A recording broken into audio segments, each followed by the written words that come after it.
Glória a Deus, é muito bom louvarmos ao Senhor.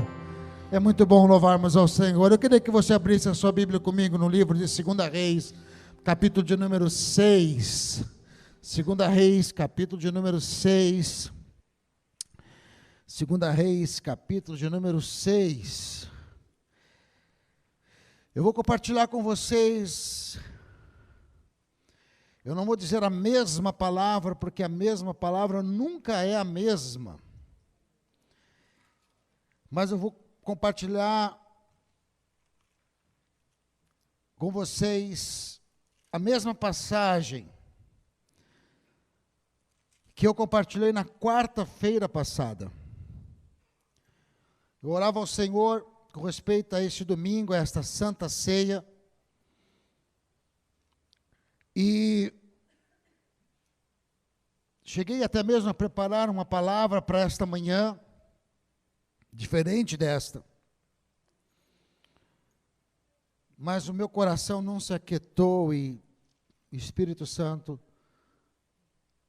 me levou a trazer novamente, a gente meditar novamente nesta palavra que nós compartilhamos na quarta-feira passada. É interessante quando Deus faz essas coisas, e eu sei que é porque Ele quer falar conosco de uma maneira forte. E eu creio que essa palavra, no começo desse mês de novembro, já no final deste ano de 2021, a Bíblia diz assim que Deus nunca faz nada sem antes mostrar aos seus profetas. Deus, Ele tem prazer em nos mostrar as coisas antes que elas aconteçam.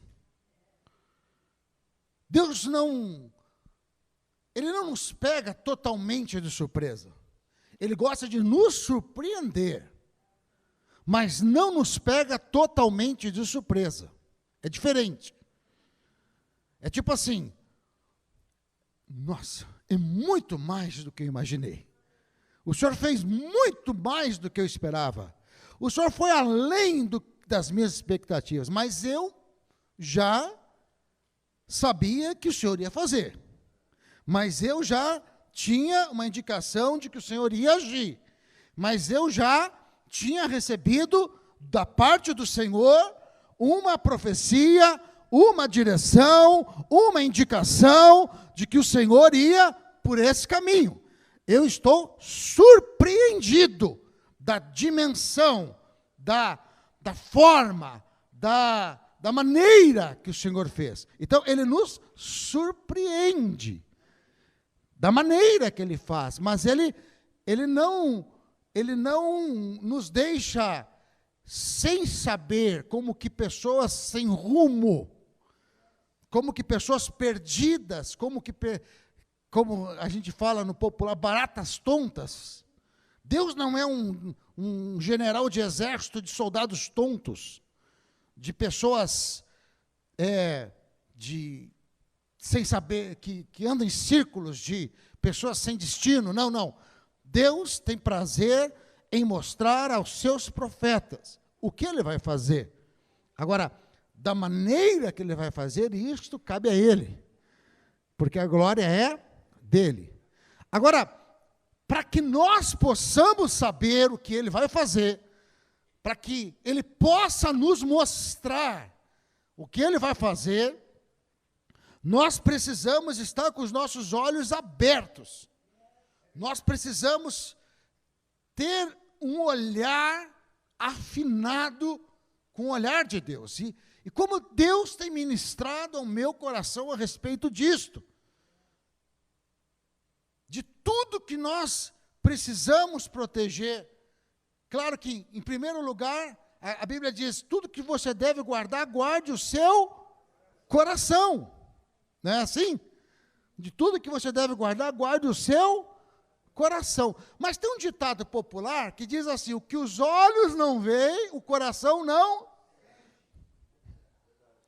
Então, se eu vou guardar o meu coração, tem algumas pessoas que falam, não me conte isso, que eu não quero ficar triste. Já ouviram isso? Não quero saber.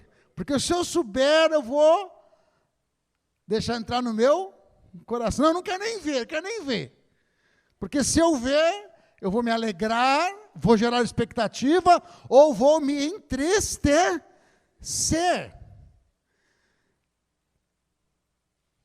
Neemias estava feliz. Neemias, o copeiro do rei, estava feliz. Um bom emprego nos Estados Unidos da época, né? Ganhando no dólar da época, lá no país que estava bombando na época, tinha visto, documento cidadão, estava bem, morando no palácio, um bom emprego, trabalhando na Casa Branca, servindo lá, estava tranquilo, feliz, até que chegou a ele notícias dos seus parentes. Até que chegou a ele notícias a respeito da sua cidade. Até que chegou a ele notícias a respeito de Jerusalém. Até que chegou a ele notícias a respeito dos muros de Jerusalém, da cidade de Jerusalém, da fé de Jerusalém, do templo de Jerusalém, do que havia acontecido com seus familiares, do que havia acontecido com a fé, do que havia acontecido com os sacerdotes, do que estava acontecendo com o seu povo. E aquele momento em que ele visualiza através dos contos, eu não sei se ele recebeu imagens ali no Instagram dele, o que foi, como é que ele recebeu aquelas notícias, se ele viu um vídeo no YouTube, eu não sei como é que foi na época, mas ele visualizou, né? Ouviu, meu Deus, os muros, eu lembro dos muros, quando eu saí de lá, aqueles muros, parece que nunca iam cair, mas disseram que está em ruínas. Como? Quando ele visualizou, talvez pela imaginação, quando ele contaram para eles as ruínas, o opróbrio, a vergonha de Jerusalém, aquele que estava bem já não estava mais bem. Aquele que estava feliz já não estava mais feliz. Aquele que estava contente, que estava tudo muito bem na vida dele, ele já não estava muito bem. Tanto que ele chega na presença do rei triste. E ele corre um risco de vida por chegar na presença do rei triste. E o próprio rei percebe que ele não está bem. E pergunta o que ele tem. Isso mostra que o que ele ouviu, visualizou na sua mente, o que ele ouviu, gerou uma imagem, essa imagem desceu ao seu coração, gerou um sentimento, e esse sentimento gerou uma atitude de depressão, de sentimento de, sei lá, de impotência diante de uma situação. Então, o que eu quero dizer para você é que, a partir daquele momento, ele sente o desejo de fazer algo que mudasse aquela situação. Ele reage da maneira correta diante de uma imagem que foi produzida na sua mente. O que eu quero dizer para você é que Deus tem ministrado ao meu coração e eu quero compartilhar isso muito com vocês, porque vocês são o povo que Deus colocou para caminhar junto comigo. E se Deus me colocou para pastorear vocês, eu preciso compartilhar aquilo que Deus tem colocado no meu coração. De tudo que nós precisamos cuidar com os nossos olhos. Aquilo que a gente ouve, aquilo que a gente vê, geram imagens que descem ao nosso coração e que geram sentimentos dentro da gente. E esses sentimentos, eles têm o poder de nos paralisar, congelar, ou eles podem nos impulsionar.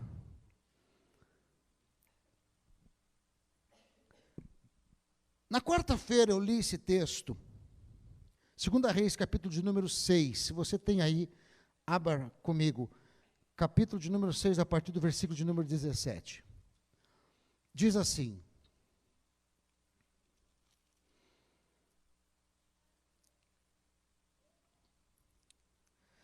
E orou Eliseu: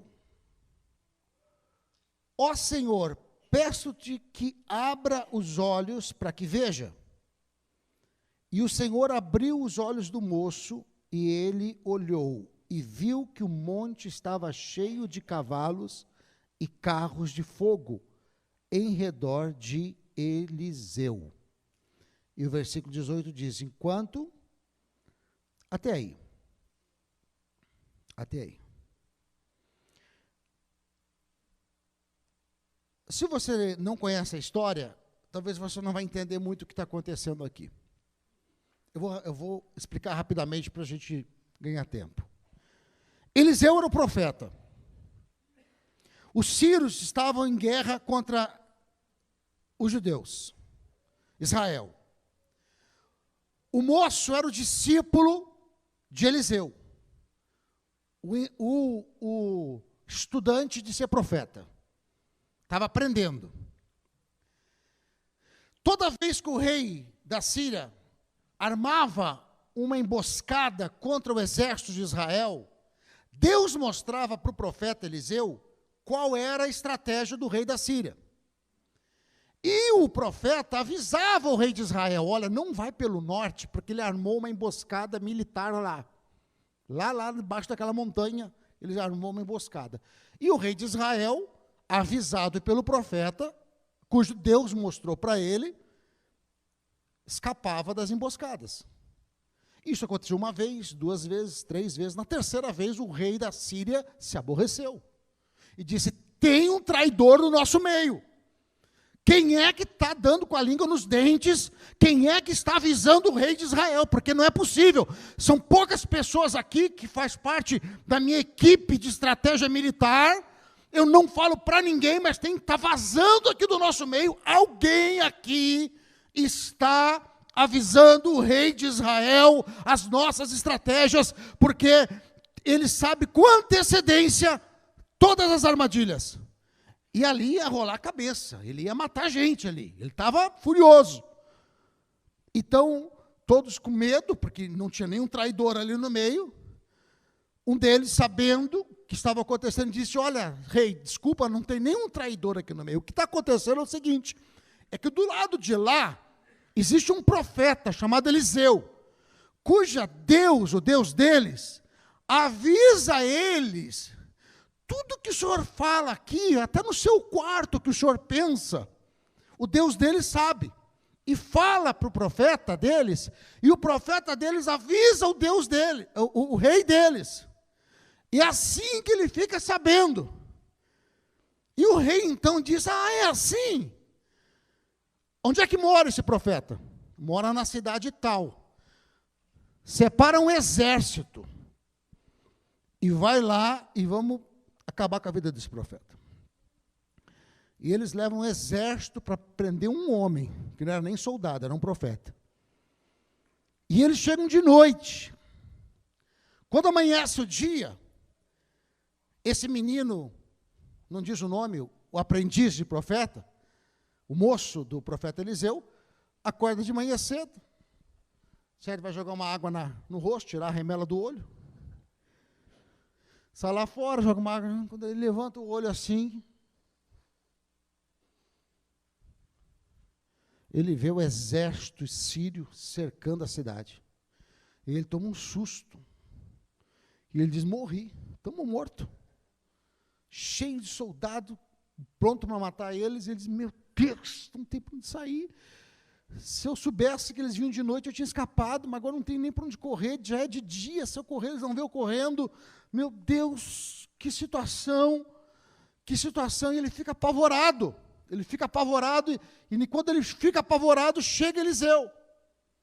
E Eliseu chega e ele diz: o que está acontecendo? Por que você está tão apavorado assim? Ele falou: porque eu acabei de lavar os olhos aqui, e eu abri os olhos e estou enxergando que os inimigos nos cercaram. E aí Eliseu diz: fica tranquilo, não tem medo. Maior é o que está conosco do que o que está com eles. Aí, mas como assim? E aí Eliseu diz: Senhor, eu oro para que o Senhor abra os olhos dele, para que ele veja. E aí não é mais aquela água que tirou a remela, é uma unção que vem sobre os olhos dele.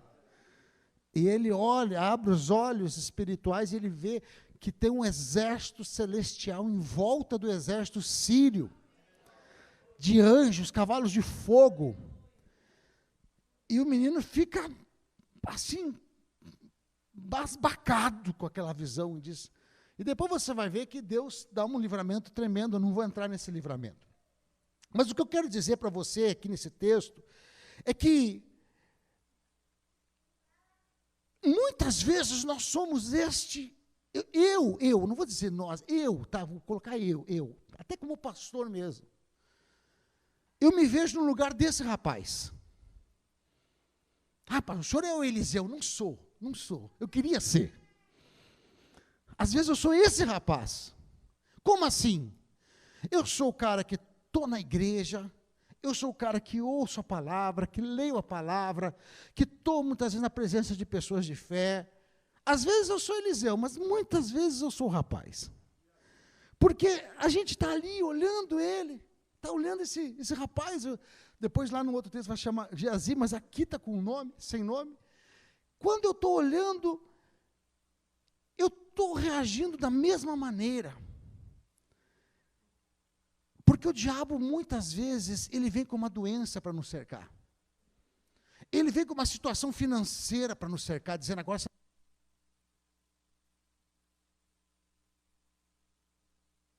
acabei com essa bateria de surpresa, você nem percebeu. Agora,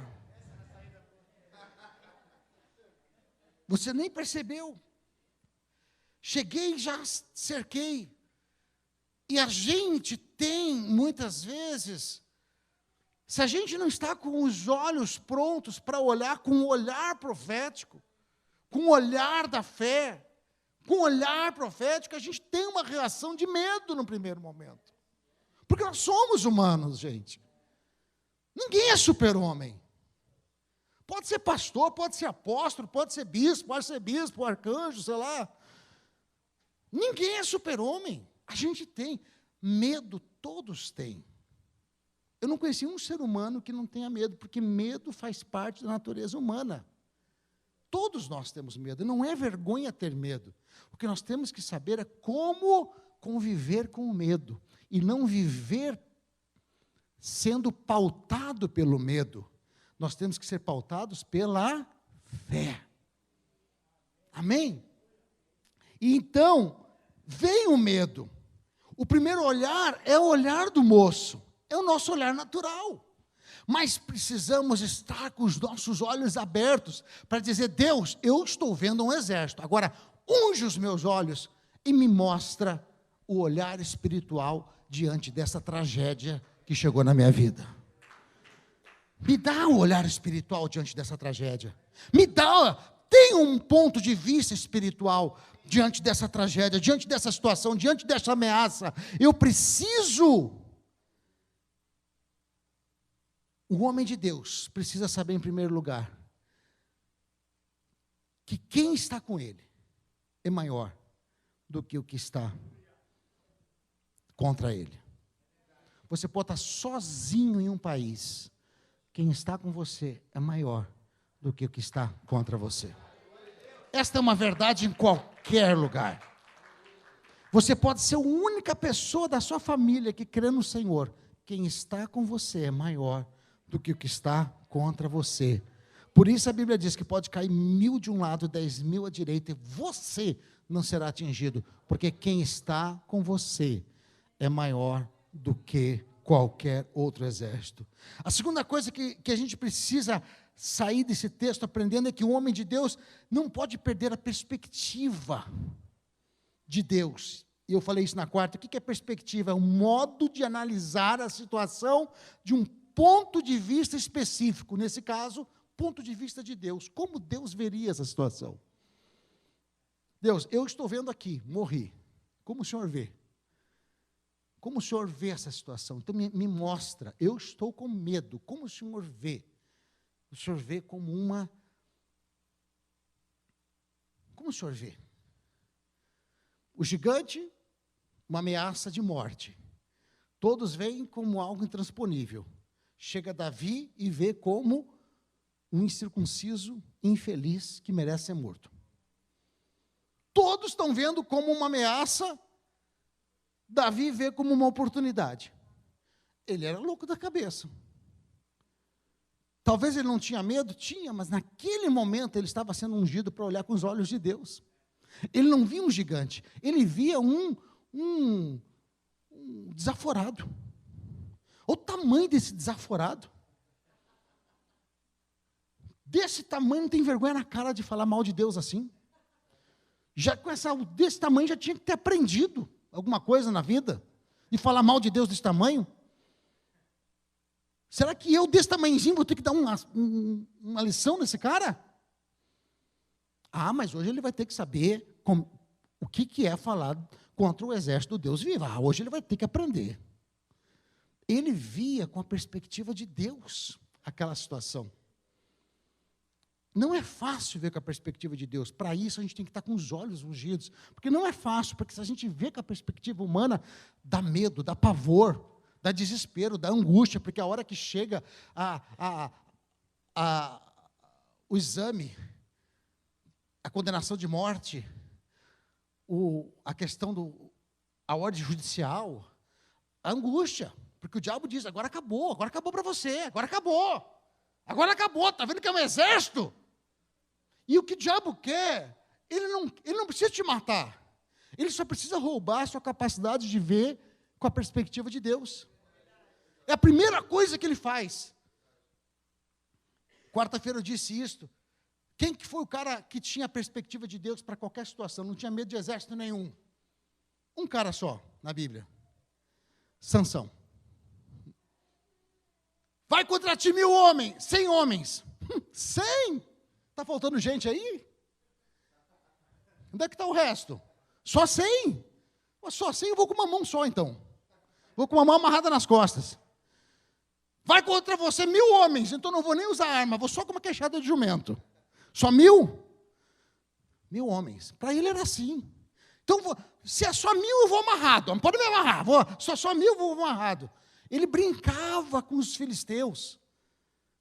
Ele tinha uma perspectiva de ganhar guerra de Deus. Para ele não tinha exército, para ele não tinha nada. Mas o dia que ele tropeça, que ele peca contra Deus, o dia que ele perde a perspectiva de Deus na vida dele, o dia que ele perde a unção, a perspectiva, a capacidade de ver como Deus, e os filisteus colocam a mão nele, qual é a primeira coisa que o diabo faz para que ele não retorne a ter a perspectiva de Deus na vida dele? Fura os seus olhos. Olha, se a força dele estava nas mãos e nas pernas, por que não quebrou as pernas e quebrou as mãos? Por que não arrancou as pernas e não arrancou as mãos? Por que furar os olhos? Porque se o diabo furar a nossa capacidade de ver, ele rouba tudo a nossa vida. É a primeira coisa. E a partir do momento em que ele é furado os olhos, colocam ele num lugar onde ele começa a carregar cargas e andar em círculos. Se você vai ver o texto, ele diz que coloca uma canga nele, e ele fica rodando em círculos, como aquele boi que fica num moinho andando em círculos. Quando a gente perde a capacidade de ver, a nossa vida começa a andar em círculos, e a gente começa a carregar cargas que não são nossas. Porque a gente perdeu a capacidade de ver como Deus quer que a gente veja. Não deixa que a loucura da América roube a sua capacidade de ver. Não deixa que a loucura dos cuidados da vida, dos medos que a vida trazem para você, roube a sua capacidade de ver como Deus quer que você veja. Não deixa que nada roube a sua capacidade de ver, de sonhar. Não deixa. A coisa mais maravilhosa que Deus te deu foi a capacidade de sonhar, foi a capacidade de ver. Meu irmão, a Bíblia diz que nós temos que ser como crianças, nós temos que voltar a sonhar. Pastor, mas eu já levei tanta bordoada da vida, que eu não quero mais sonhar, eu me decepciono. Volte a sonhar, volte volte a sonhar, volte a sonhar, volte, diga, Deus, use os meus olhos. Eu não quero estar em utopias, mas eu quero que o Senhor me mostre o que o Senhor tem para mim. Eu não quero ficar andando em círculos, com os olhos furados e carregando cargas que não são minhas. E a Bíblia diz que os olhos daquele moço são abertos. E ele tem agora a perspectiva de ver. Interessante que a gente precisa disso, saber que, independente da situação, essa é uma certeza, coloque isso como uma convicção. A partir de hoje, eu morando na Flórida, morando no Alasca, morando na Europa, não sei para onde Deus vai me levar, estou falando aqui para qualquer um de nós, não sei onde é que Deus vai nos levar, vamos ficar aqui para o resto da vida, não sei, mas a partir de hoje, enquanto eu estiver vivo nesta terra, isso vai ser uma certeza na minha vida. Maior é o que está comigo. É uma certeza. É uma certeza. Tome para você isso. Maior é o que está comigo. Mas chegou, não sei o que. Maior é o que está comigo. Mas se eu passar pelo vale da sombra da morte, maior é o que está comigo. E se eu morrer, maior é o que está comigo. Mesmo na morte, maior é o que está comigo, para, no dia da ressurreição, eu ter a vida eterna. Não terei a morte eterna. Maior é o que está comigo. Porque, cadê a morte, a tua vitória? Não importa. Essa é uma convicção. Segundo, eu vou ter a perspectiva, não vou perder a perspectiva de Deus em nenhum momento da minha vida. Em tudo eu vou dar graças. Em tudo eu vou ter uma perspectiva positiva de Deus, sabendo que em todas as coisas convém para o bem daqueles que amam a Deus e estão para o cumprimento do seu propósito. Tenha uma perspectiva de Deus, todas as coisas.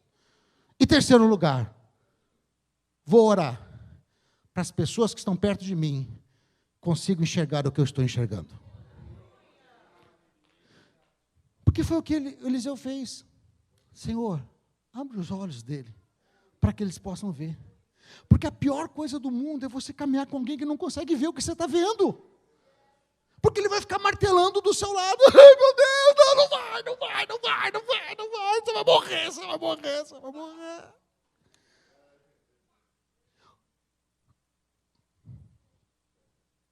Se Jesus fosse pastor dessa igreja, eu sei que muitos vão escandalizar agora. Mas eu acho que muita gente ia sair daqui. Porque eu não tenho coragem de fazer o que ele fez. Ele chamou o membro de Satanás. Só porque o membro não queria que ele fosse para o lugar que ia ser ruim para ele. E era um cara de dentro, pastor Gilberto, se cuida. Ele disse, vou para Jerusalém. Estou indo para Jerusalém. Não, você não vai. Não, Jerusalém é perigoso, não vai. Ele diz, arreda-te de mim, Satanás. Sabe quem era o cara? Pedrão. Eu ia embora. Eu larguei meu barco, larguei minha empresa, larguei tudo para seguir esse cara. Fiz cartão de membro, peguei lá o Connect Card, tudo. Servi no estacionamento, fiz de tudo, fiz o casco, dei meu dízimo na igreja para me ser chamado de Satanás. Essa altura do campeonato. Ainda porque eu quero o bem dele. Esse é o tipo de pastor que eu quero para a minha vida. Porque Jesus estava vendo com os olhos redentor. Pedro não estava mal intencionado. Pedro estava olhando com os olhos humanos. Estava com dó de Jesus. Mas não estava olhando com os olhos proféticos, que Jesus estava indo para cumprir um destino profético. E não entendia que a morte em cruz era um cumprimento profético. Às vezes a gente acha que cumprimento profético é só glória. Fama, cumpriu a profecia. Fique mais milionário, cumpriu a profecia. Estourou meu livro, best-seller, cumpriu a profecia. Luta não é cumprir profecia. Ser perseguido não é cumprir profecia. Adversidade não é cumprir profecia. Cumprimento profético é tudo. A Bíblia diz alegrai-vos quando, mentindo, dizer tudo contra vós, perseguir vós. Se nós estamos ouvindo ao Senhor, em tudo devemos dar graças. Amém? Amém? Quando a figueira não florescer, quando a vide não der seu fruto, tudo isso, se nós estamos com os olhos abertos, nós sabemos que ao seu tempo, o meu Redentor, Ele vive, e ao seu tempo, Ele vai me honrar, e Ele vai cumprir completamente a sua palavra.